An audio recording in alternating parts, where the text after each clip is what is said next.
Sarah Mitchell had always been different from other women her age. At 28, she carried herself with a quiet confidence that most people mistook for arrogance. Her colleagues at the prestigious law firm where she worked as a paralegal often whispered about her mysterious past, but none of them could have guessed the truth. Behind her professional demeanor and designer suits lay years of rigorous training that had shaped her into something extraordinary. The morning started like any other Tuesday in downtown Chicago. Sarah arrived at Peterson, Williams & Associates at precisely 7:30, her usual time. She preferred the quiet hours before the chaos began, when she could review case files without interruption. The firm specialized in high-profile corporate cases, and Sarah's attention to detail had made her indispensable to the senior partners. As she settled into her cubicle with a steaming cup of coffee, her mind wandered to the conversation she'd had with her sister Emma the night before. Emma was getting married in 3 weeks, and the family was gathering for the first time in 5 years. The thought made Sarah's stomach tighten with anxiety. Her family knew nothing about her military background, and she intended to keep it that way. "Sarah, could you come to conference room B?" The voice belonged to Marcus Williams, one of the founding partners. His tone was unusually tense, which immediately put Sarah on alert. She had learned to read people's moods and intentions during her years of service, and something about Marcus's demeanor troubled her. Conference room B was reserved for the firm's most important clients. As Sarah approached, she could hear raised voices through the thick wooden door. She knocked twice and entered, finding Marcus seated across from a man she didn't recognize. The stranger was tall and broad-shouldered, wearing an expensive suit that couldn't hide the predatory way he moved. Something about him reminded Sarah of the dangerous men she'd encountered in hostile territories overseas. "Sarah, I'd like you to meet Viktor Kozlov," Marcus said, his voice strained. "He's a potential new client with some urgent legal matters." Viktor stood and extended his hand, his pale blue eyes studying Sarah with uncomfortable intensity.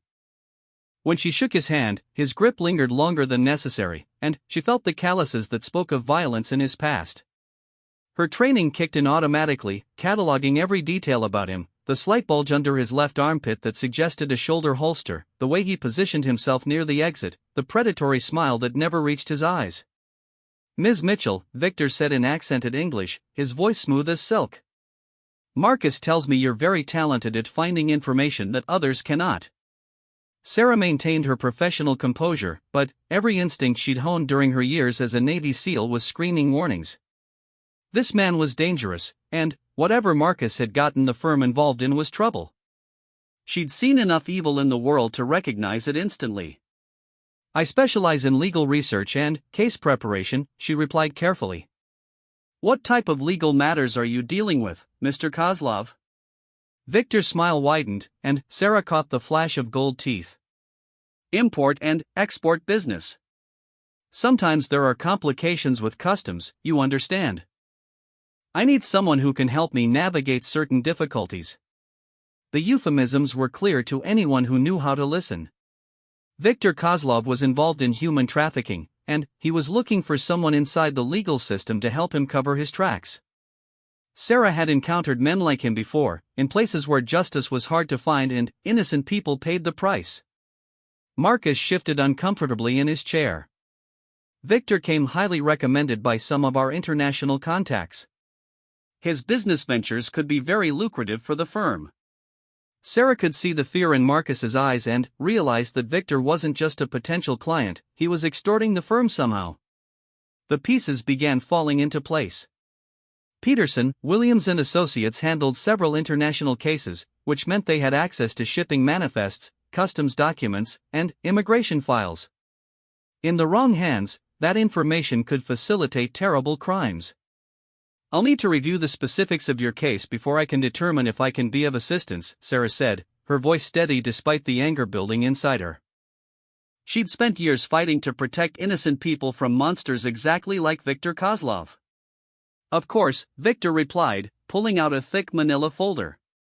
"These documents should give you a good overview of my operations. I trust you'll find them educational." As Sarah took the folder, their fingers brushed, and Viktor's grip on her wrist was lightning quick and painful.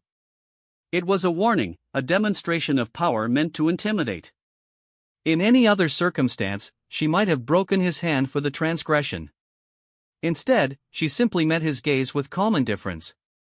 "I'll review these and get back to you within 48 hours, she said, gently but firmly extracting her wrist from his grasp. "Excellent. And, Sarah, may I call you Sarah? I do hope you'll be very thorough in your review. My business partners can be quite impatient when deals are delayed." The threat was barely veiled, but Sarah had faced down terrorist cells and enemy combatants. One criminal in an expensive suit didn't frighten her. What did concern her was the obvious fear in Marcus's eyes and the implications of what she'd stumbled into. After Victor left, Marcus slumped in his chair like a man carrying the weight of the world. "Sarah, I need you to understand that this situation is complicated. Mr. Kozlov has certain connections that could be very beneficial to our international practice." "What kind of connections, Marcus?" Sarah asked, though she already suspected the answer. "He claims to have contacts in Eastern European shipping companies, customs officials, immigration services. He says he can help us streamline our international cases, reduce delays and paperwork." Sarah had to bite her tongue to keep from telling Marcus exactly what kind of services Viktor Kozlov really provided. Instead, she simply nodded. "I'll need some time to research his background and review these documents properly." "Of course. And, Sarah? This needs to stay confidential." Victor was very specific about that. As Sarah returned to her desk with the folder, her mind was already working. She had 48 hours to figure out how to handle this situation without exposing her own background or putting innocent people at risk. The documents Victor had given her would likely contain evidence of his criminal activities, but she needed to be careful about how she used that information. Her phone buzzed with a text from Emma. "Can't wait to see you at the rehearsal dinner. It's been too long since we've all been together." The message brought a bitter smile to Sarah's face. Her family thought she'd spent the last decade working boring office jobs, moving from city to city for better opportunities. They had no idea that she'd been deployed to some of the most dangerous places on Earth, fighting wars that most people never heard about. They didn't know about the missions that kept her awake at night, or the lives she'd taken to protect others. Sarah had joined the Navy at 18, straight out of high school, desperate to escape her small hometown and make something of herself. She'd never intended to become a SEAL. In fact, when she first learned about the program, she was told that women weren't allowed. But times were changing, and Sarah had the determination and physical capabilities that the program demanded. The training had been the hardest thing she'd ever experienced. Months of punishment that broke strong men and sent them home in defeat. Sarah had endured every challenge, every humiliation, every test of endurance and willpower. She'd graduated as one of only 3 women in the first co-ed SEAL class, and she'd proven herself in combat operations across 3 continents. But military life had taken its toll. After 8 years of service, Sarah had accumulated too many secrets, too many classified missions, too many nights when she couldn't sleep because of the things she'd seen and done. When her enlistment ended, she'd chosen not to re-enlist, instead disappearing into civilian life and trying to build something normal. The law firm job had seemed perfect, intellectually challenging but peaceful, with regular hours and mundane problems. For 3 years, Sarah had managed to convince herself that she could live a quiet life, that her warrior days were behind her. But, sitting in her cubicle with Viktor Kozlov's folder in front of her, she realized that some fights follow you wherever you go. She opened the folder carefully, using skills learned in intelligence gathering to examine the documents without leaving fingerprints or obvious signs of tampering. What she found made her blood run cold. Shipping manifests with discrepancies that suggested hidden cargo. Travel documents for young women from impoverished countries with suspicious visa applications. Financial records showing payments to officials in multiple countries. Viktor Kozlov wasn't just involved in human trafficking, he was running a sophisticated international operation that moved women and children like cargo. The documents showed routes from Eastern Europe through Chicago to destinations across North America. The scope was staggering, and the human cost was immeasurable. Sarah's hands trembled slightly as she photographed key documents with her phone. She'd seen the aftermath of trafficking operations during her military service, had been part of raids that liberated victims from unspeakable conditions.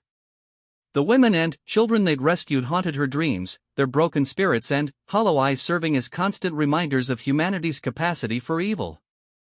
As the afternoon wore on, Sarah found herself torn between conflicting loyalties.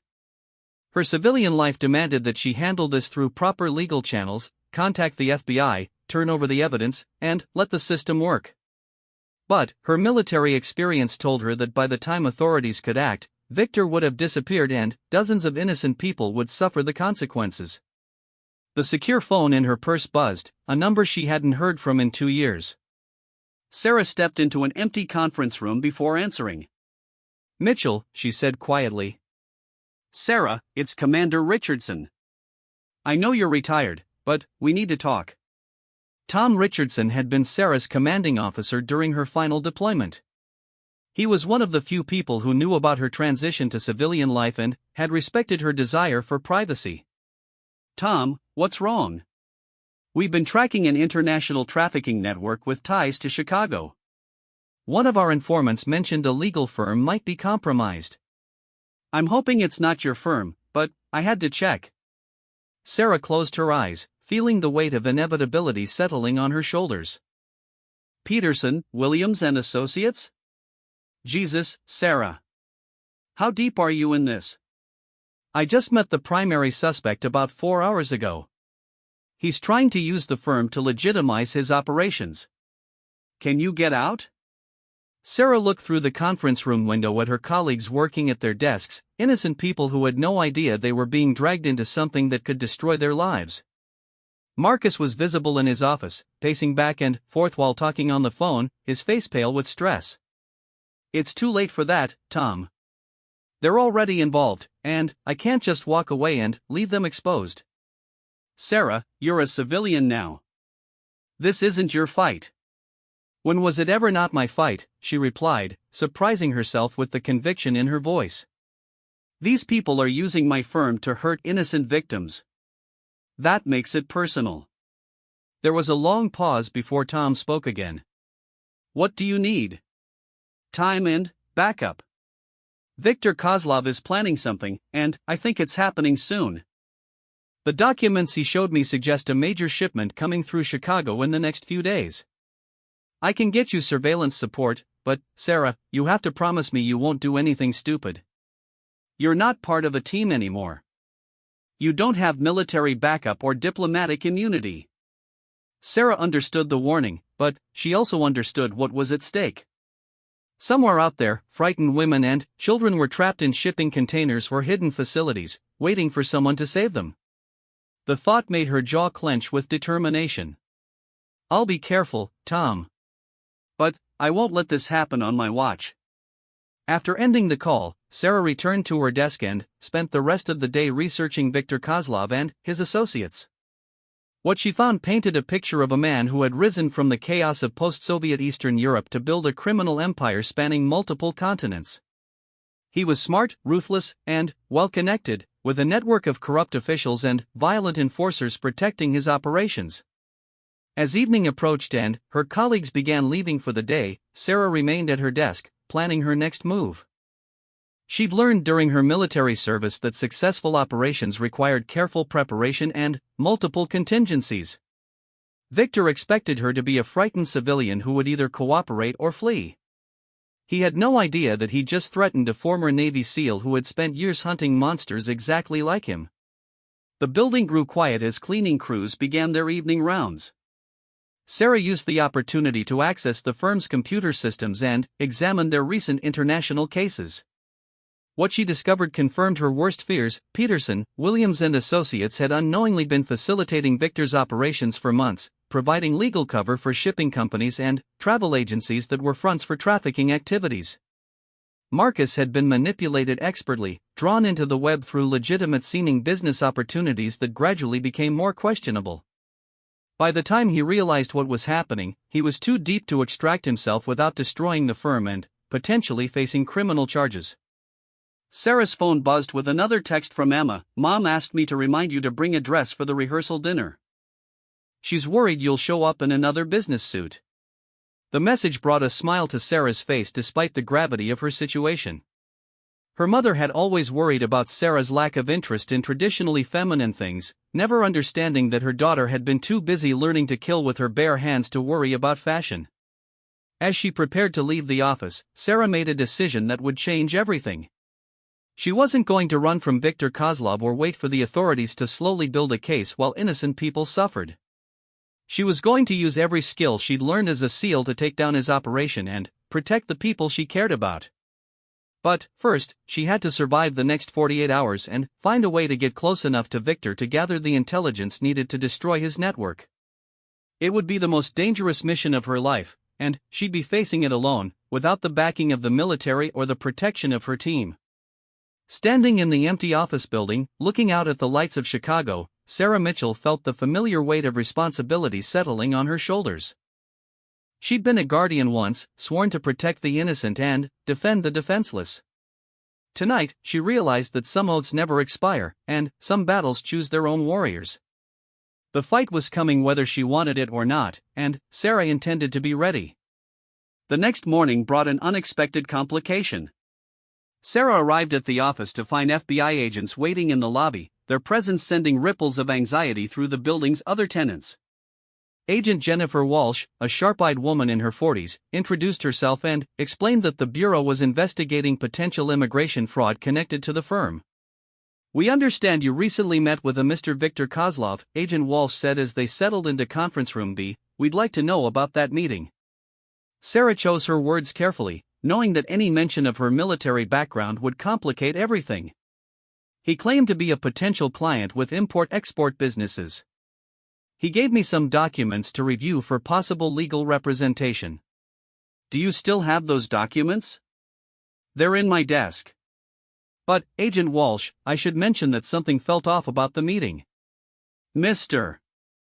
Kozlov seemed more interested in what information the firm could access than in actual legal services." Agent Walsh leaned forward. "What kind of information?" "Customs records, shipping manifests, immigration files. The kind of data that would be valuable to someone trying to move things or people without proper documentation." Before Agent Walsh could respond, Marcus burst into the conference room, his face flushed with panic. "Sarah, we need to talk. Now." "Mr. Williams, I'm Agent Walsh with the FBI. We're discussing your meeting with Viktor Kozlov yesterday." Marcus's face went white.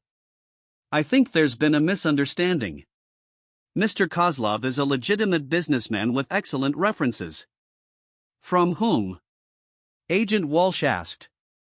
Marcus opened his mouth, then closed it, apparently realizing he had no good answer. Sarah watched her boss struggle with the growing awareness that he'd been manipulated by a skilled predator. "Mr. Williams," Agent Walsh continued, "we have reason to believe that Mr. Kozlov is involved in international human trafficking. If your firm has provided him with any services or information, you could be considered an accessory to federal crimes." The words hit Marcus like a physical blow. He sank into a chair, his carefully maintained professional composure crumbling. "I had no idea." He presented himself as a shipping consultant. "He said he could help us with our international cases, reduce delays and paperwork." Sarah felt a stab of sympathy for her boss. Marcus was a good man who'd been targeted by experts at manipulation. Viktor had probably spent weeks or months studying the firm, learning their vulnerabilities and crafting the perfect approach. "We're going to need to examine all communications and documents related to Mr. Kozlov," Agent Walsh said. "And we'll need statements from everyone who had contact with him." As the FBI began their investigation, Sarah found herself in an impossible position. She wanted to help, but revealing her military background would raise questions she couldn't answer without compromising classified information. More importantly, she knew that the Bureau's investigation would take time that Viktor's victims didn't have.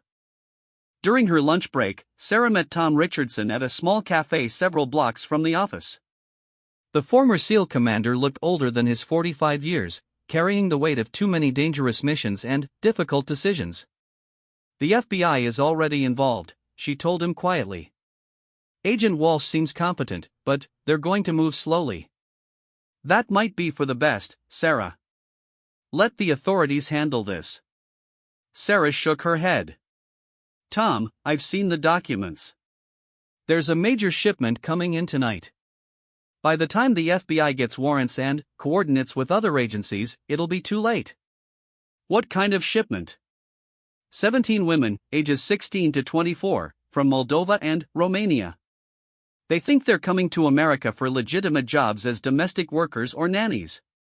Instead, they're going to disappear into a network of brothels and private buyers. Tom's jaw tightened. He'd seen the aftermath of trafficking operations during his own military service, and Sarah knew the intelligence would hit him hard. Even if that's true, what can you do? You're one person without official authority or backup. I've been thinking about that, Sarah said, pulling out her phone to show him photos she'd taken of Victor's documents. The shipment is coming through a warehouse in the Port District.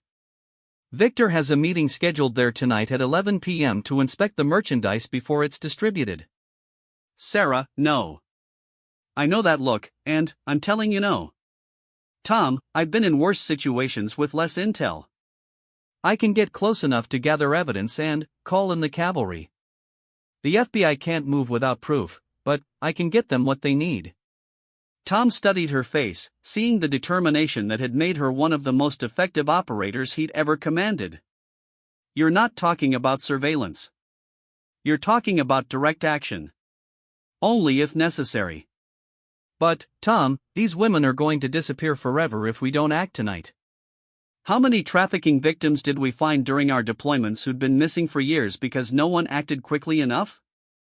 The question hung between them, heavy with shared memories of rescues that came too late and victims they couldn't save. Tom had always struggled with the moral complexities of their work, but he'd never questioned Sarah's judgment in the field. What do you need? Communications gear and a tracking device. Something small enough to plant on Victor or his vehicle.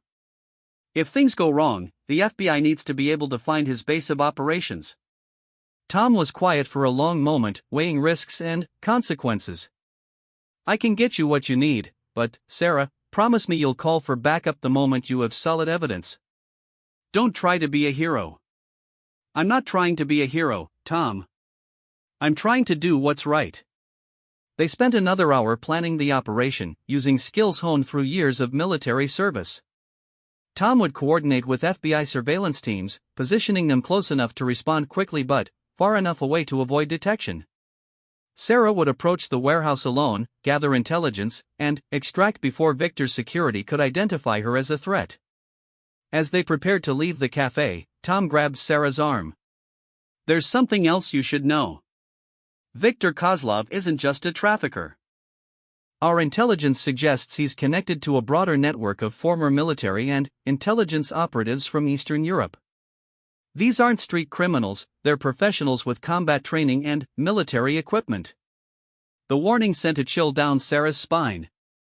She'd faced professional soldiers before, but always as part of a team with extensive backup and resources. Tonight, she'd be alone against an unknown number of trained killers. How many? We don't know for certain. Possibly 6 to 8 at the warehouse, with more available if needed. Sarah, these men won't hesitate to kill anyone who threatens their operation. Sarah nodded grimly. She'd known the mission would be dangerous, but the new intelligence changed everything. This wouldn't be a simple surveillance operation, it would be a combat mission against superior numbers. Returning to the office, Sarah found the FBI investigation in full swing.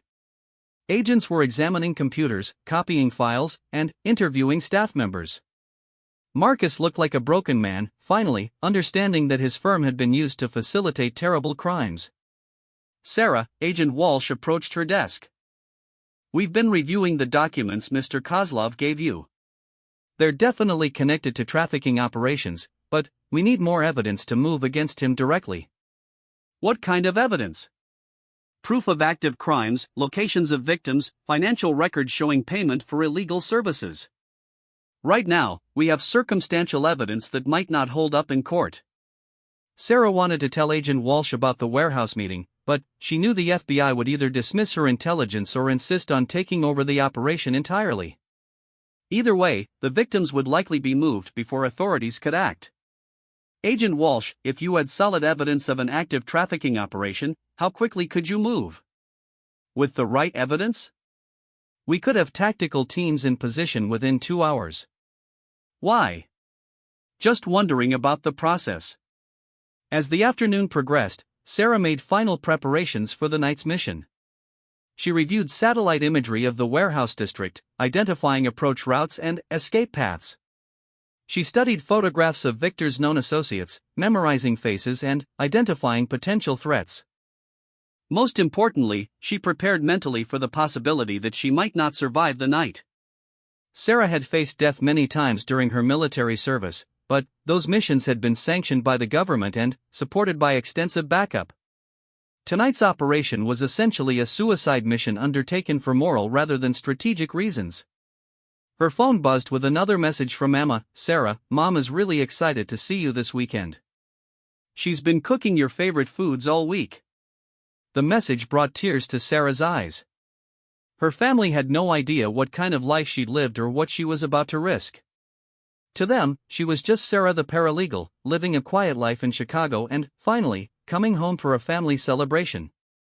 As evening approached, Sarah changed clothes in the office bathroom, trading her professional attire for dark tactical gear that she kept in a go-bag in her car. The familiar weight of combat equipment felt strange after 3 years of civilian life, but her muscle memory quickly adapted to the gear. Tom met her in the parking garage with the requested equipment, a tactical radio, GPS tracker, and night vision scope. He also brought something unexpected, a sidearm. I know you prefer to work unarmed in civilian situations, he said quietly, but tonight's different. These men won't show you any mercy if they discover what you're doing. Sarah accepted the weapon reluctantly. She'd hoped to complete the mission without violence, but Tom was right, Victor's organization would kill her without hesitation if they perceived her as a threat. The FBI teams are positioning now, Tom continued. Agent Walsh wasn't happy about the short notice, but she agreed to stage units near the warehouse district. They'll monitor radio communications and respond if you call for help. What did you tell her?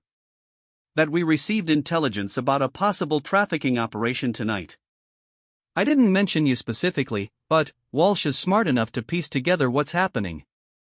Sarah checked her equipment one final time, ensuring everything was properly secured and functioning. The warehouse district was a 20-minute drive from downtown Chicago, giving her time to review the mission parameters and steel herself for what lay ahead. Tom, if something happens to me tonight, make sure my family knows I was trying to do something good. Nothing's going to happen to you, Sarah. You're the best operator I've ever worked with. Even the best operators can get unlucky. Tom gripped her shoulder firmly. Then, don't get unlucky. Those women are counting on you, and so am I. As Sarah drove toward the warehouse district, she thought about the path that had brought her to this moment. 3 years ago, she'd believed her warrior days were over, that she could build a normal life away from violence and danger. But tonight had proven that some callings are stronger than personal desires, and some fights choose their own warriors regardless of what they want. The warehouse district at night was a maze of empty buildings and darkened loading docks. Sarah parked several blocks from her target and approached on foot, using shadows and abandoned vehicles for concealment. Her night vision scope revealed the warehouse Victor had specified, a large, nondescript building surrounded by chain-link fencing. 2 guards patrolled the perimeter, armed with automatic weapons and communicating through radio headsets. Their movement patterns suggested military training, confirming Tom's intelligence about professional security. Sarah counted at least 4 additional vehicles parked near the building, indicating a larger force inside. Settling into a concealed observation position, Sarah began the careful work of gathering intelligence. She photographed license plates, documented guard rotations, and monitored radio communications. Within an hour, she'd identified 7 armed men and confirmed that Victor was inside the building. At exactly 11 p.m., a delivery truck arrived at the warehouse. Sarah's heart sank as she watched 17 young women being led from the truck into the building. Even from a distance, she could see their fear and confusion. They moved like people who'd been drugged or traumatized, stumbling and clinging to each other for support. This was the moment of decision. Sarah had gathered enough evidence to justify FBI intervention, but calling for backup would take time that the victims didn't have. Once Victor inspected his merchandise, the women would be separated and transported to different locations across the country. This might be the only chance to save them all. Sarah keyed her radio to contact Tom and the FBI teams. "This is Mongoose. Target confirmed, 17 victims on site. Requesting immediate tactical response." "Mongoose, this is Control," Tom's voice crackled through the radio. "FBI is en route but ETA is 40 minutes. Can you maintain surveillance?" 40 minutes. In 40 minutes, Victor would complete his inspection and begin moving the women to different vehicles for transport. By the time the FBI arrived, the victims would be scattered across Chicago and beyond. "Control, targets are preparing to move. If we wait for backup, we lose them." There was a long pause before Tom responded. "Mongoose, do not attempt direct intervention. Repeat, do not engage without backup." Sarah understood the order, but she also understood what it meant for the 17 women trapped inside the warehouse. She joined the military to protect innocent people, and she'd spent years hunting traffickers and terrorists who preyed on the defenseless. Everything she'd trained for, everything she believed in, demanded that she act. "Control, I'm going silent. Mongoose out." Sarah switched off her radio and began moving toward the warehouse. She'd made her choice, and now she had to live with the consequences. 17 innocent women were depending on her, and she would not let them down. The perimeter guards were professionals, but they weren't expecting a lone operator with Sarah's training. She approached from the blind spot she'd identified during surveillance, moving through shadows with the silent efficiency that had made her legendary among her SEAL teammates. The first guard never saw her coming. Sarah struck from behind, using a sleeper hold to render him unconscious without raising an alarm.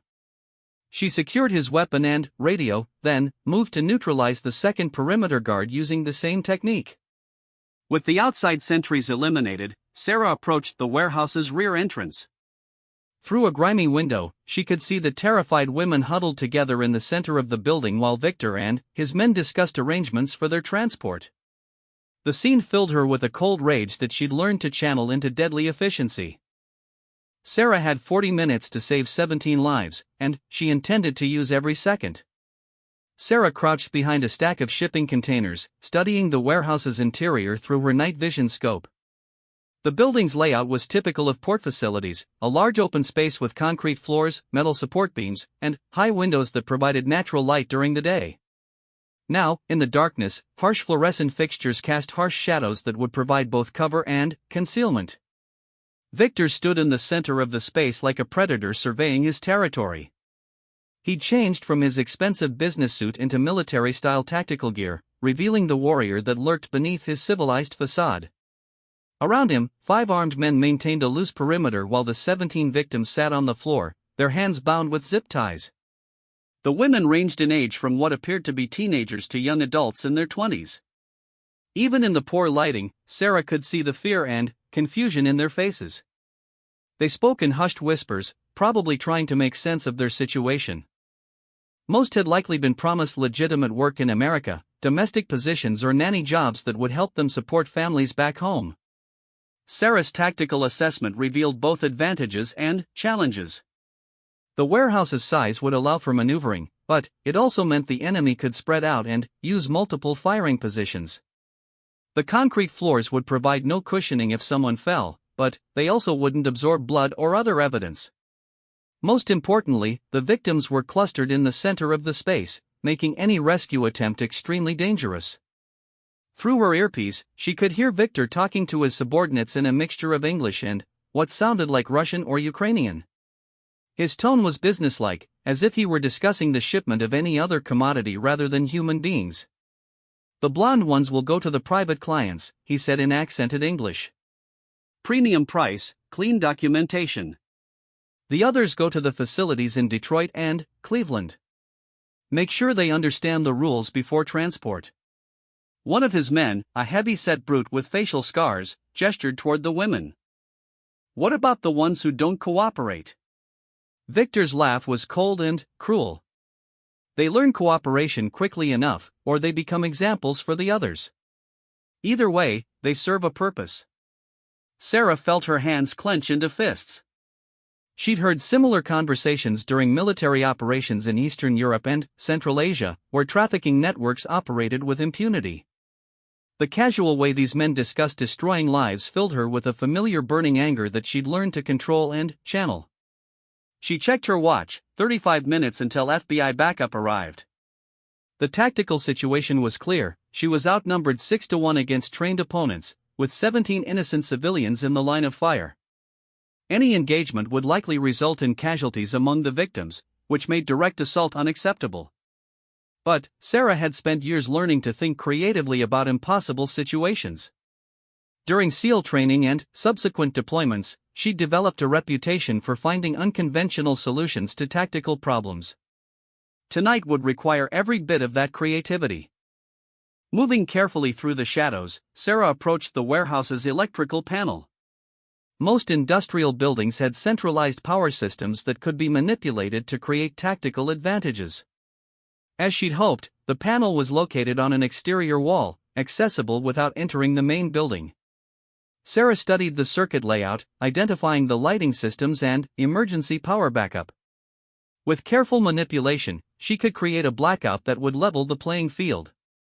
Her night vision equipment would give her a significant advantage over opponents who relied on conventional lighting. But darkness alone wouldn't be enough. She needed to separate Victor's forces, creating opportunities to neutralize them individually rather than fighting all six simultaneously.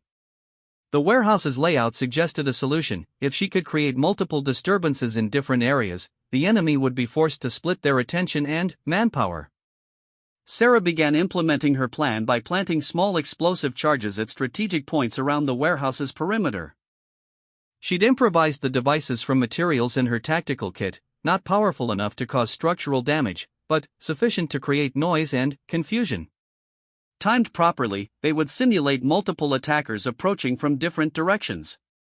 As she worked, Sarah's mind wandered to her family and the wedding she might not live to attend. Emma had been so excited about finally bringing everyone together, and their mother had spent weeks planning menus and decorations. It struck Sarah as tragically ironic that she might die trying to save strangers while her own family remained oblivious to the danger she'd chosen to face. But that was the nature of service, Sarah reflected. Real heroes didn't choose comfortable battles or convenient timing. They acted when innocent people needed protection, regardless of personal cost or recognition. The 17 women in the warehouse deserved the same protection she would want for Emma or her mother in similar circumstances. With her charges in place, Sarah moved to the next phase of her plan. The warehouse's roof access would provide an elevated position for observation and potential engagement, but reaching it would require crossing open ground where Victor's men might spot her. Sarah waited for a moment when the sentries were focused inward, then sprinted across 30 yards of exposed concrete to reach a fire ladder mounted on the building's exterior wall. The climb was quick but noisy, metal rungs clanging softly against the building's steel siding. From the roof, Sarah could see the entire warehouse interior through skylights that hadn't been cleaned in years. The elevated perspective revealed details she'd missed from ground level, including additional exits and storage areas that could provide cover during an engagement. More importantly, she could see that Victor was growing impatient. He kept checking his watch and muttering to his subordinates about schedules and delivery times. Whatever timeline he was operating on, Sarah sensed that events were accelerating toward a critical point. Her radio crackled softly with Tom's voice: "Mongoose, this is Control. FBI units are 20 minutes out. Status report." Sarah had turned off her radio earlier, but the military frequency was strong enough to penetrate even when the device was powered down. She risked a brief transmission: "Control, target is preparing to move. Multiple vehicles arriving." Indeed, 3 additional trucks had pulled up to the warehouse while Sarah was positioning herself. Victor's operation was larger than she'd initially estimated, with more personnel and transportation capacity than she'd anticipated. "Mongoose, maintain surveillance only. Do not engage." Sarah understood Tom's caution, but she also understood that waiting was no longer an option. With additional vehicles and personnel arriving, Victor would soon have the resources to scatter his victims across multiple locations simultaneously. The FBI would arrive to find an empty warehouse and cold trails. Control, if we don't act now, we lose them all. Before Tom could respond, Sarah switched off her radio again. She'd made her decision, and no amount of military protocol would change her mind. 17 innocent women were about to disappear into a nightmare of exploitation and abuse, and she was the only person in position to prevent it. Sarah began the final phase of her plan by triggering the explosive charges she'd planted around the warehouse perimeter. The first blast echoed through the port district like thunder, causing Victor's men to spin toward the sound with weapons raised. 3 seconds later, the second charge detonated on the opposite side of the building, followed quickly by the third and fourth. The effect was exactly what Sarah had hoped for. Victor's disciplined formation dissolved into chaos as his men tried to respond to what appeared to be a coordinated assault from multiple directions. Shouting orders in multiple languages, Victor sent his subordinates to investigate different blast points, leaving only 2 guards with the hostages. That was Sarah's cue to cut the building's power. The warehouse plunged into darkness, transforming from a well-lit tactical nightmare into Sarah's preferred environment. Her night vision scope revealed Victor's men stumbling around with flashlights, their night adaptation completely compromised. Sarah rappelled through a skylight into the warehouse's main floor, landing silently behind a stack of shipping crates. The darkness was her ally now, and years of training in close-quarters combat gave her every advantage she needed. The first guard never knew what hit him. Sarah approached from his blind spot and struck with lethal precision, using techniques learned during SEAL training to neutralize threats quickly and silently. The second guard heard his partner fall and turned toward the sound, but Sarah was already moving. A swift strike to the carotid artery dropped him unconscious before he could raise an alarm. That left Victor and 3 other men, but they were scattered throughout the warehouse investigating the false alarms Sarah had created. She had perhaps 3 minutes before they regrouped and realized they were facing a single opponent rather than a coordinated assault. Sarah approached the terrified hostages, speaking in a calm, reassuring voice despite the adrenaline coursing through her system. "I'm here to help you," she said in English, then repeated the message in broken Russian and Romanian phrases she remembered from military deployments. The women looked at her with confusion and hope. In the darkness, wearing tactical gear and armed with military weapons, Sarah probably looked like another captor rather than a rescuer. But her tone and demeanor gradually convinced them that she represented salvation rather than further imprisonment. "Stay quiet and stay together," Sarah instructed as she cut their restraints with a tactical knife. "We're going to move to the loading dock. When I tell you to run, you run toward the lights outside." One of the older women, a brunette who appeared to be in her early 20s, grabbed Sarah's arm. "You are police?" she asked in broken English. "Something like that," Sarah replied. "Just trust me and do what I say." Before she could elaborate, Victor's voice echoed through the warehouse from somewhere in the shadows. "I know you're in here, whoever you are. You've made a serious mistake interfering with my business." Sarah positioned herself between the hostages and Victor's voice, her weapon ready but safety engaged. She had no intention of starting a firefight with innocent civilians nearby, but she needed Victor to believe he was facing a significant threat. "Your business is finished," she called back, using voice projection techniques to make it difficult for him to pinpoint her location. "Release the women and surrender, or face the consequences." Victor's laugh echoed through the darkness. "You think you can threaten me? I have 20 years of experience dealing with people like you. Then, you should know that people like me don't make empty threats." What followed was a deadly game of cat and mouse in the darkened warehouse. Victor and his remaining men tried to flank Sarah's position while she maneuvered to keep the hostages protected. Her superior night vision and knowledge of the building's layout gave her crucial advantages, but she was still outnumbered and outgunned. The breakthrough came when one of Victor's men triggered a motion sensor near the loading dock, briefly illuminating his position. Sarah seized the opportunity, striking with the swift precision that had made her a legendary sniper during her military service. One shot, center mass, dropping the target before he could return fire. The engagement escalated quickly after that. Victor's remaining men opened fire wildly into the darkness, hoping to suppress Sarah's movement through overwhelming firepower. Their muzzle flashes revealed their positions, giving Sarah clear targets while compromising their own night vision. Sarah moved like a ghost through the warehouse, using cover and concealment to approach each opponent individually. Her military training emphasized economy of force, using the minimum amount of violence necessary to achieve tactical objectives. Each engagement was swift and decisive, designed to eliminate threats without creating unnecessary carnage. Within 10 minutes, silence returned to the warehouse. Four of Victor's men lay unconscious or wounded, no longer capable of threatening the hostages. But Victor himself had disappeared, probably escaping through one of the building's many exits while Sarah was engaged with his subordinates. As Sarah regrouped with the hostages, she heard sirens approaching from multiple directions. The FBI had arrived, along with local police and emergency medical services. Her radio crackled to life with Tom's voice. "Mongoose, report status. Control, hostages are secure. Primary target escaped but secondary targets are neutralized. Requesting medical assistance for 17 victims.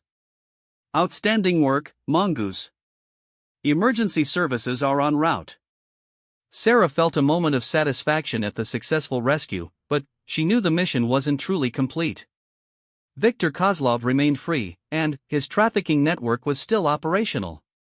Tonight's victory would save 17 women, but hundreds more remained trapped in similar situations across the country. As FBI agents flooded into the warehouse, Sarah found herself facing questions she couldn't answer without revealing classified information about her military background.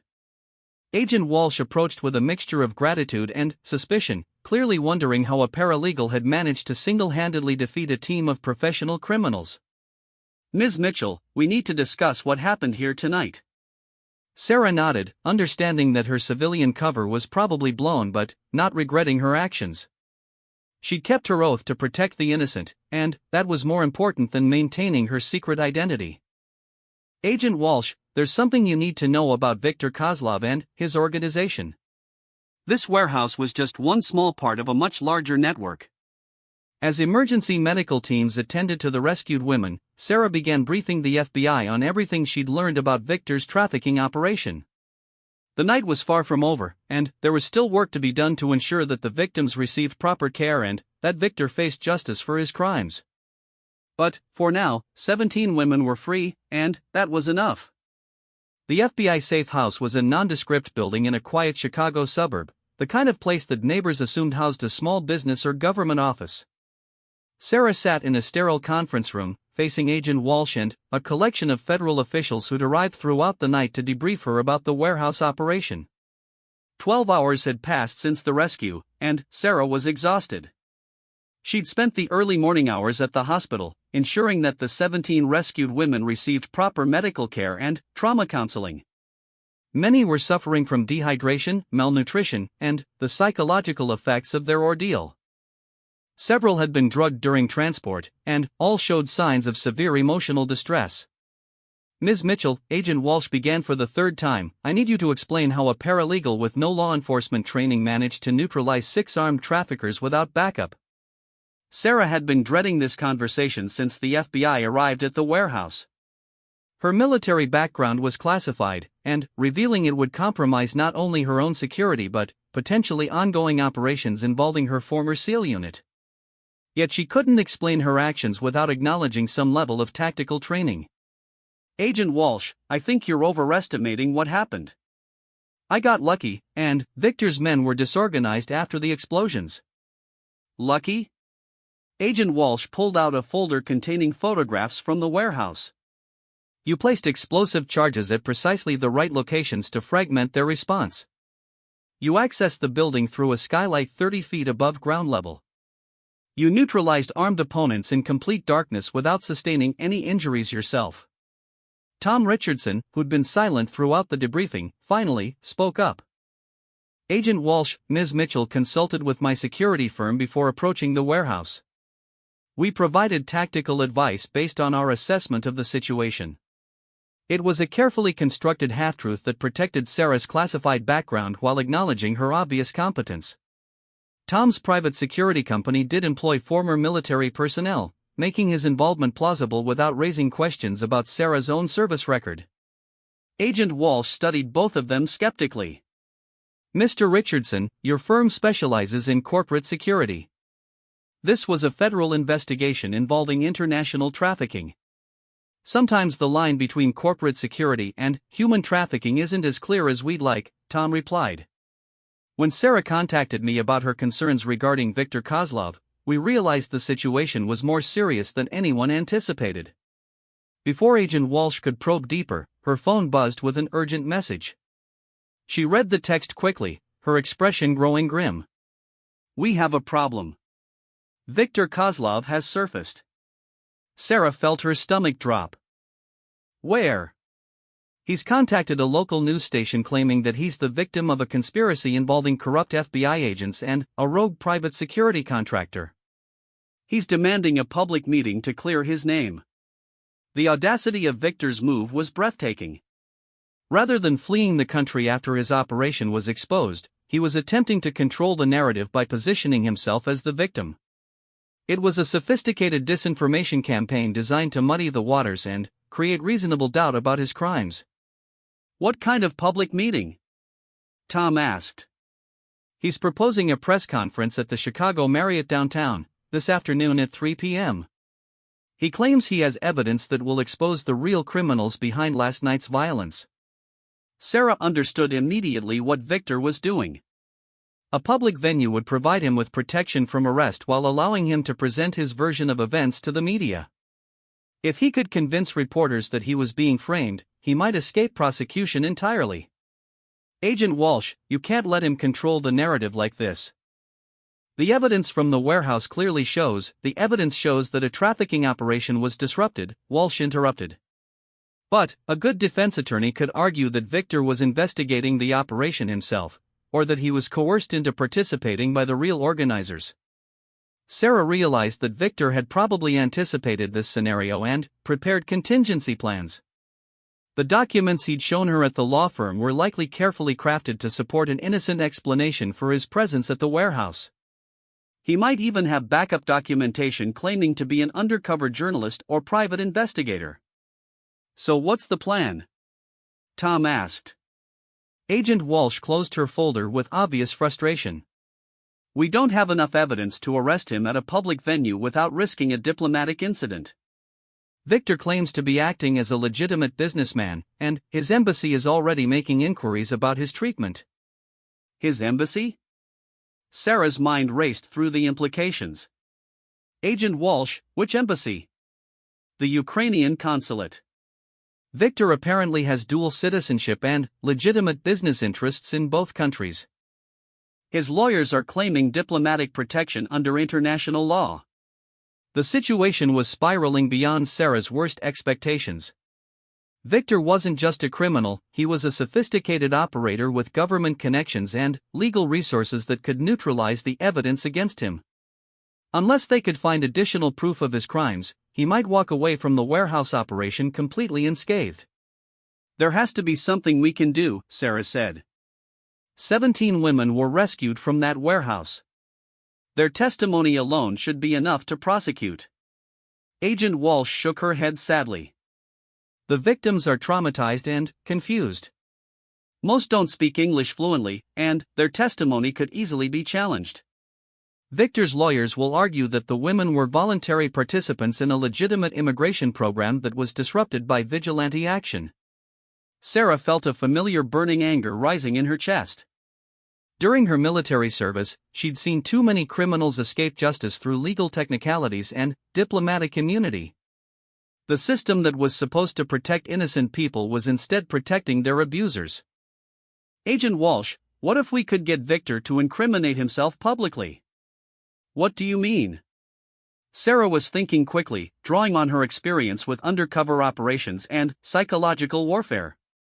Viktor's ego is his weakness. He can't resist demonstrating his superiority over opponents he considers inferior. If we could provoke him into revealing information about his operation during the press conference, That's extremely dangerous, Tom warned. If Victor suspects he's being manipulated, he'll disappear permanently. Maybe, Sarah agreed. But right now he thinks he's won. He believes he's successfully turned the situation around and positioned himself as the victim. That kind of confidence makes people careless. Agent Walsh leaned forward with obvious interest. What exactly are you proposing? I attend the press conference as a concerned citizen asking questions about the trafficking investigation. Victor won't be able to resist the opportunity to publicly humiliate someone who disrupted his operation. His need to demonstrate dominance will override his caution. Absolutely not, Tom said immediately. Sarah, that's a suicide mission. Victor's security team will be watching for exactly that kind of provocation. Not if I approach it correctly. Victor expects his opponents to be afraid of him, to avoid confrontation. He won't anticipate someone walking directly into his public event and challenging him openly. Agent Walsh studied Sarah carefully.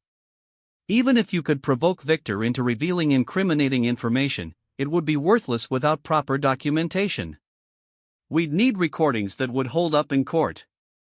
That can be arranged, Tom said reluctantly. But, Sarah, you understand that if Victor realizes what you're doing, there won't be enough security at that hotel to protect you.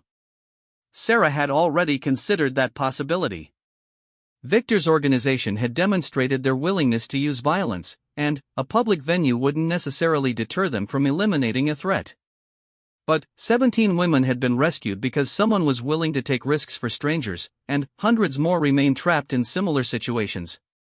Tom, I've faced worse odds before. The comment earned sharp looks from both Tom and Agent Walsh, but Sarah didn't elaborate. Her military service remained classified, but the implication was clear enough to establish her credibility. If we're going to do this, Agent Walsh said slowly, it has to be a joint operation with proper oversight and backup plans. I won't authorize a civilian to walk into that situation without adequate protection. They spent the next 2 hours planning what amounted to an undercover sting operation in a public venue. Sarah would attend the press conference as a journalist representing an online news site that Tom's company had quickly established. Her questions would be designed to provoke Victor into revealing details about his trafficking network that could be used as evidence. Meanwhile, FBI agents would be positioned throughout the hotel, ready to intervene if the situation became dangerous. Audio and video equipment would document everything Victor said, ensuring that any incriminating statements could be used in court. As they finalized the operational details, Sarah found herself thinking about her family again. Emma's wedding was still 3 days away, and her mother was probably wondering why Sarah hadn't called to confirm her travel arrangements. The irony wasn't lost on her that she might die trying to save strangers while her own family remained oblivious to the danger. But that was the nature of the work she'd chosen, both in the military and, now as a civilian. Real protection required people willing to stand between evil and innocence, regardless of personal cost or recognition. The 17 women who were now safe in FBI custody would probably never know her name, but their freedom was worth more than her own safety. At 2 p.m., Sarah began preparing for what might be her final mission. She changed into professional attire that concealed the tactical gear Tom had insisted she wear for protection. A lightweight vest would stop most handgun rounds, and concealed communication equipment would allow constant contact with FBI backup teams. Remember, Tom said as they reviewed the plan one final time, your objective is to gather intelligence, not to confront Victor directly. Ask your questions, get him talking, and extract before his security realizes what's happening. And if he recognizes me from the warehouse? Then, you run, and we'll extract you however we can. Agent Walsh handed Sarah a press credential and recording equipment disguised as standard journalism tools. Ms. Mitchell, I want to be clear about something. What you're doing goes far beyond normal civilian cooperation with federal investigations. If this operation succeeds, it will be because you chose to risk your life for people you've never met. Sarah accepted the equipment with steady hands. Agent Walsh, sometimes that's what being human means. As they prepared to leave for the hotel, Sarah's phone buzzed with a text from Emma. Sarah, where are you? Mom is getting worried because you haven't called. The rehearsal dinner is tomorrow night. The message was a stark reminder of the normal life that Sarah was risking for a cause that her family would never understand. She quickly typed a response, "Everything's fine. Work emergency, but I'll be there tomorrow. Love you." It might be a lie, there was a significant chance she wouldn't survive the next few hours, but Sarah couldn't burden her family with the truth about the choices she was making. At 2:45 p.m., Sarah walked into the Chicago Marriott's main lobby, her journalist credentials visible and her recording equipment activated. The press conference was being held in the hotel's largest ballroom, with dozens of reporters and camera crews already assembled. Viktor Kozlov stood at the podium like a man who owned the world, his expensive suit and confident demeanor projecting the image of a successful businessman wrongly accused. Behind him, Sarah counted at least 6 bodyguards positioned strategically around the room. As she found a seat near the front of the assembled media, Sarah caught Viktor's eye across the crowded room. For just a moment, his confident expression faltered, and she saw a flicker of recognition in his pale blue eyes. The game had begun, and Sarah knew that only one of them would walk out of that ballroom with their mission accomplished. The ballroom fell silent as Viktor Kozlov stepped up to the podium, his commanding presence immediately capturing the attention of every journalist and camera operator in the room. He'd transformed himself from the predator Sarah had encountered at the warehouse into the picture of a respectable businessman wrongly accused by overzealous law enforcement. "Ladies and gentlemen of the press," Viktor began, his accented English carefully modulated for maximum effect, "I stand before you today as a victim of a conspiracy that threatens the very foundations of justice in this country." Sarah watched from her seat in the third row, studying Viktor's demeanor and body language. During her military service, she'd learned to read people's intentions through subtle physical cues, and everything about Viktor's presentation suggested carefully rehearsed deception. Last night, federal agents raided a legitimate business meeting, using excessive force and fabricated evidence to justify their actions. 17 women who came to America seeking honest work were traumatized by this assault, and several of my associates were seriously injured. The audacity of Viktor's lies was breathtaking. Sarah had to grip her chair arms to keep from standing up and shouting the truth. The 17 women he claimed were seeking honest work had been bound, drugged, and prepared for sale to brothels and private buyers. Viktor continued his performance with the skill of a professional con artist. "I have spent 20 years building legitimate businesses that provide opportunities for immigrants seeking better lives in America. My import-export company has helped thousands of people find honest work and legal residency." A reporter in the front row raised her hand. "Mr. Kozlov, federal agents claim they found evidence of human trafficking at the warehouse. How do you respond to those allegations?" Viktor's smile was perfectly crafted to convey wounded innocence. "The documents they claim as evidence were actually part of my investigation into a trafficking ring that has been exploiting my legitimate business operations. I was working undercover to expose the real criminals when federal agents disrupted my investigation." Sarah recognized the sophistication of Viktor's cover story.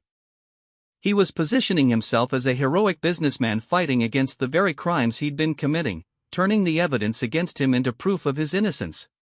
It was a masterful manipulation that could easily convince a jury if presented properly. "Mr. Kozlov," another reporter called out, "can you explain your presence at the warehouse when it was raided?" "I was meeting with my security team to discuss protective measures for a shipment of legitimate immigrants who had received threats from the trafficking organization. Unfortunately, federal agents chose that moment to conduct their raid, creating the exact chaos that the real criminals wanted." Sarah realized that Viktor had anticipated every possible question and prepared answers that painted him as the victim rather than the perpetrator. His lawyers had probably spent hours crafting this narrative, creating reasonable doubt about his true activities. But Viktor's greatest strength was also his greatest weakness. His ego demanded that he demonstrate superiority over his opponents, which meant he couldn't resist the temptation to provide details that proved his cleverness. Sarah needed to provoke that ego without revealing her own involvement in the warehouse raid. She raised her hand and stood when Viktor acknowledged her. "Mr. Kozlov, Sarah Mitchell from Chicago Independent News. If you were conducting an undercover investigation, why didn't you coordinate with federal authorities?" Victor's eyes locked onto hers across the crowded room, and Sarah saw the predator lurking beneath his civilized facade. He recognized her from their meeting at the law firm, but he couldn't be certain about her role in the warehouse operation. "Ms. Mitchell," Victor said, his tone carrying subtle menace despite the public setting, "federal authorities have demonstrated that they cannot be trusted with sensitive information. My investigation required complete secrecy to protect innocent lives." "What kind of innocent lives?" Sarah pressed, standing her ground despite the obvious threat in Victor's voice. "The women and children who are being trafficked through Chicago by criminal organizations with connections inside law enforcement. The real traffickers have sources that warn them about federal investigations, which is why my private approach was necessary." Sarah felt her heart racing as she realized Victor was actually describing his own network while pretending to oppose it. His trafficking operation did have sources inside law enforcement, corrupt officials who provided warnings about investigations in exchange for money or blackmail material. "Mr. Kozlov, can you provide specific details about this trafficking network you claim to be investigating?" Victor's smile grew predatory, and Sarah knew she was walking into dangerous territory. But she also sensed that his ego was overriding his caution, creating the opening she needed. "The organization operates through legitimate-seeming businesses, shipping companies, employment agencies, even law firms that handle immigration cases. They use professional networks to identify vulnerable immigrants and, then, exploit the legal system to facilitate trafficking."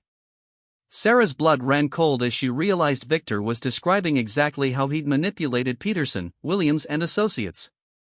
He was confessing to his own methods while claiming to be exposing someone else's crimes. "Which law firms are involved?" she asked, knowing the answer but needing Victor to incriminate himself publicly. Victor's eyes glittered with malicious satisfaction.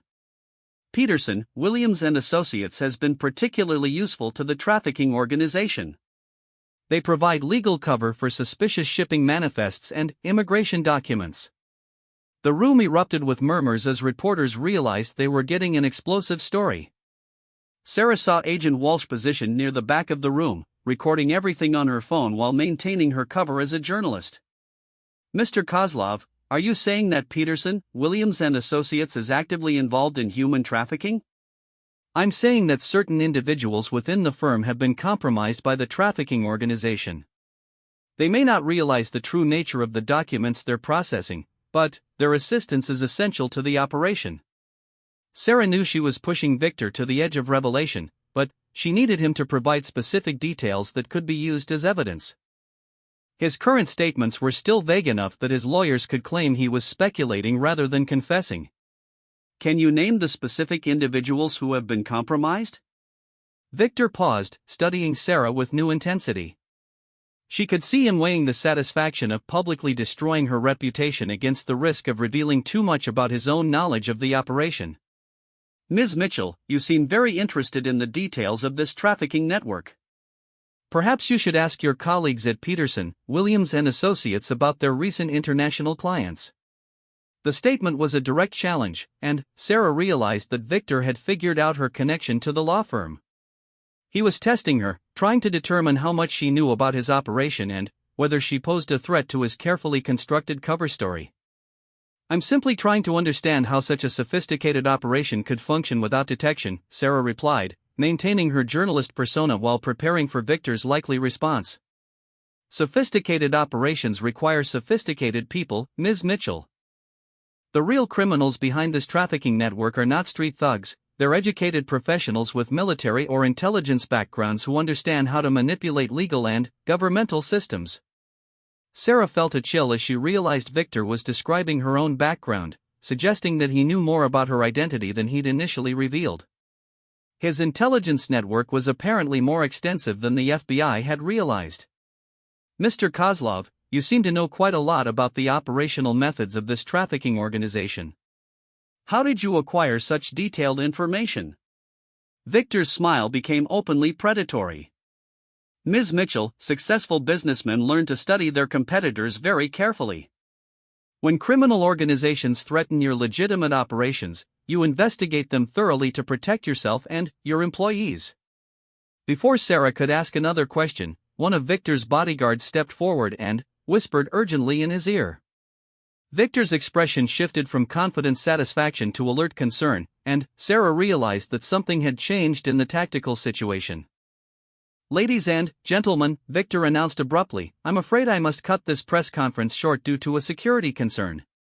My legal team will provide additional information to interested journalists later today." As Victor moved toward the exit, Sarah knew she had only moments to complete her mission. The intelligence she'd gathered was valuable, but she needed something more concrete to ensure Victor's prosecution. "Mr. Kozlov," she called out loudly enough for all the recording equipment to capture clearly, "last night 17 women were rescued from a trafficking operation at a warehouse in the Port District. If you're investigating this network, surely you know what happened to those women." Victor stopped dead in his tracks, turning back toward Sarah with an expression that made every survival instinct she'd developed during 8 years of military service screen warnings. The mask of civilized businessman had completely fallen away, revealing the predator underneath. "Ms. Mitchell," he said in a voice that carried across the entire ballroom, "those 17 women were voluntary participants in a legitimate immigration program. They were rescued from nothing except the opportunity for better lives in America. Were they voluntary participants when they were bound with zip ties and held in that warehouse?" The question hung in the air like a physical presence, and Sarah realized she'd just crossed a line that would change everything. By revealing specific knowledge about the zip ties, she'd essentially confessed to being present at the warehouse during the rescue operation. Victor's eyes blazed with recognition and fury. "Ms. Mitchell, you seem to know quite a lot about the details of last night's events. Perhaps you were more than just a journalist observing the situation." The accusation was delivered with deadly calm, and Sarah knew that Victor had just figured out her role in destroying his operation. The press conference had become a confrontation between two professionals who understood exactly what the stakes were. "I know what I saw in the reports, Mr. Kozlov. 17 traumatized women who had been kidnapped and prepared for sale."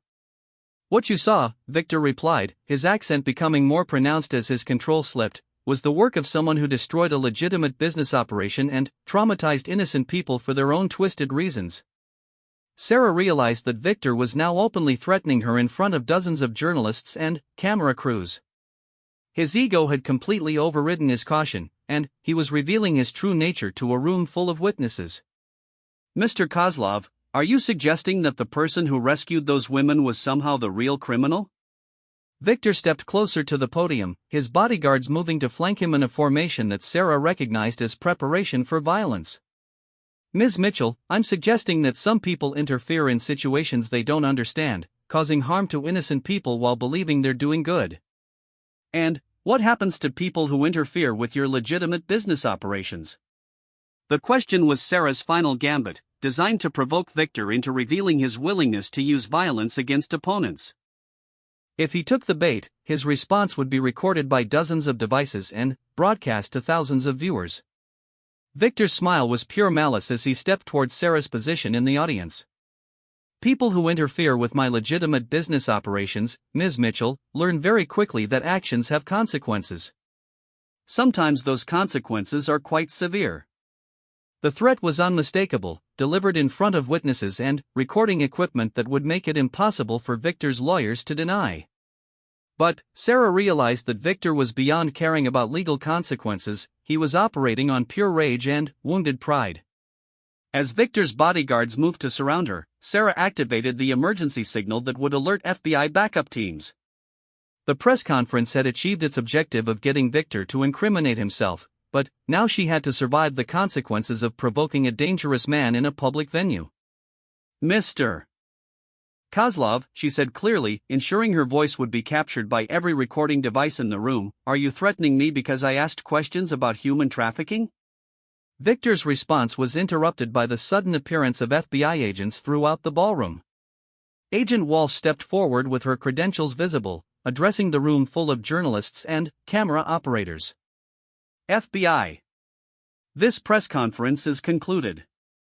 Mr. Kozlov, you're under arrest for human trafficking, conspiracy, and threatening a federal witness." The ballroom erupted into chaos as Victor's bodyguards reached for their weapons, only to find themselves surrounded by federal agents with superior numbers and positioning. Sarah dropped to the floor as gunfire erupted around her, the carefully planned press conference degenerating into a firefight that would dominate news broadcasts for weeks. When the shooting stopped, Viktor Kozlov lay wounded but alive, his trafficking network exposed and his carefully constructed cover story destroyed by his own words. The 17 women he'd planned to sell were safe, and the recordings from the press conference would ensure his conviction for crimes that carried life sentences. As paramedics treated Viktor's wounds and federal agents secured the scene, Sarah sat on the ballroom floor reflecting on the path that had brought her to this moment. 3 days ago, she'd been a paralegal living a quiet life and planning to attend her sister's wedding. Now she was a federal witness in one of the largest trafficking cases in Chicago's history. Her phone buzzed with a text from Emma. "Sarah, I saw the news about a shooting at the Marriott. Please tell me you're okay." Sarah smiled as she typed her response, "I'm fine. Long story, but I'll be at the rehearsal dinner tomorrow. Can't wait to see everyone." It was the truth, she realized. Despite everything that had happened, despite the danger she'd faced and the secrets she'd had to keep, Sarah was exactly where she belonged, fighting for people who couldn't fight for themselves, using skills learned in service to protect the innocent. 2 hours later, as she gave her final statement to Agent Walsh, Sarah felt the familiar satisfaction that came from completing a successful mission. 17 women were free, a criminal organization had been dismantled, and a dangerous man would spend the rest of his life in federal prison. But, more importantly, Sarah had remembered something about herself that 3 years of civilian life had obscured. She wasn't just a paralegal or a former soldier, she was someone who stood between evil and innocence, regardless of the personal cost. The wedding would go on as planned, her family would never know the full truth about what she'd done, and life would return to something resembling normal. But Sarah knew that she'd found her purpose again, and that the next time innocent people needed protection, she'd be ready to answer the call. Some oaths, she reflected as she walked out of the FBI safe house into the Chicago sunshine, are stronger than fear, deeper than duty, and more enduring than time. The oath to protect the innocent was one of those, and Sarah Mitchell would honor it for the rest of her life.